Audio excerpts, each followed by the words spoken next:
అస్సలాము అలైకుం వరహ్మతుల్లాహి వబరకాతు. ఈరోజు మనం ఒక అద్భుతమైన వీడియో గురించి మాట్లాడబోతున్నాము. ఇది మీ హృదయాన్ని తాకుతుంది మరియు మనస్సును నింపుతుంది. ఈ వీడియోలో ఇద్దరు ముస్లిం అమ్మాయిలు చేసిన ఒక అద్భుతమైన మంచి పనిని మనం చూడబోతున్నాము. దీనిని చూస్తే మీ మనస్సులో ఖచ్చితంగా ఒక సానుకూల శక్తి వస్తుంది. ఈ వీడియోలో మనం చూసేది ఒక ఇస్లామిక్ విద్యా కేంద్రంలో చదువుతున్న ఇద్దరు అమ్మాయిలను. వారు ఒక దారిలో నిలబడి ఉన్నారు. అక్కడ ఒక చిన్న కుక్కపిల్ల వీళ్ళు నీళ్లలో పడే స్థితిలో ఉంది.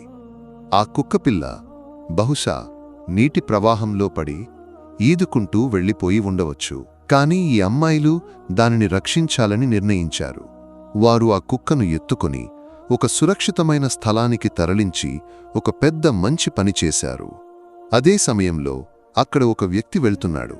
అతని కంటికి ఆ కుక్క కనిపించింది, కాని అతను దానిని పట్టించుకోకుండా నడిచిపోయాడు. కాని ఈ అమ్మాయిలు ఇస్లాంను బోధనలను మనస్సులో పెట్టుకొని అల్లాహ్ సృష్టికి కరుణ చూపారు. వారు ఆ కుక్కను రక్షించి పెద్ద పుణ్యాన్ని సంపాదించారు. మన ప్రవక్త సల్లల్లాహు అలైహి వసల్లం ఒకసారి ఇలా అన్నారు: నీవు భూమిపై ఉన్నవారికి కరుణ చూపు, అప్పుడు ఆకాశంలో ఉన్నవాడు నీకు కరుణ చూపుతాడు. అల్లాహ్ సృష్టులకు మంచి చేయడం, అది ఎంత చిన్నదైనా పెద్ద పుణ్యం. ఇస్లాంలో ఇతరులకు సహాయం చేయడం ఒక ముఖ్యమైన కర్మంగా పరిగణించబడుతుంది మరియు దీనికి పరలోకంలో పెద్ద ప్రతిఫలం లభిస్తుంది.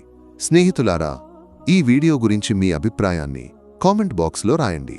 ఈ వీడియో మీకు నచ్చితే లైక్ చేయండి, ఛానల్కు సబ్స్క్రైబ్ చేయండి మరియు మీ స్నేహితులతో షేర్ చేయడం మర్చిపోవద్దు. తదుపరి వీడియోలో మళ్ళీ కలుద్దాం.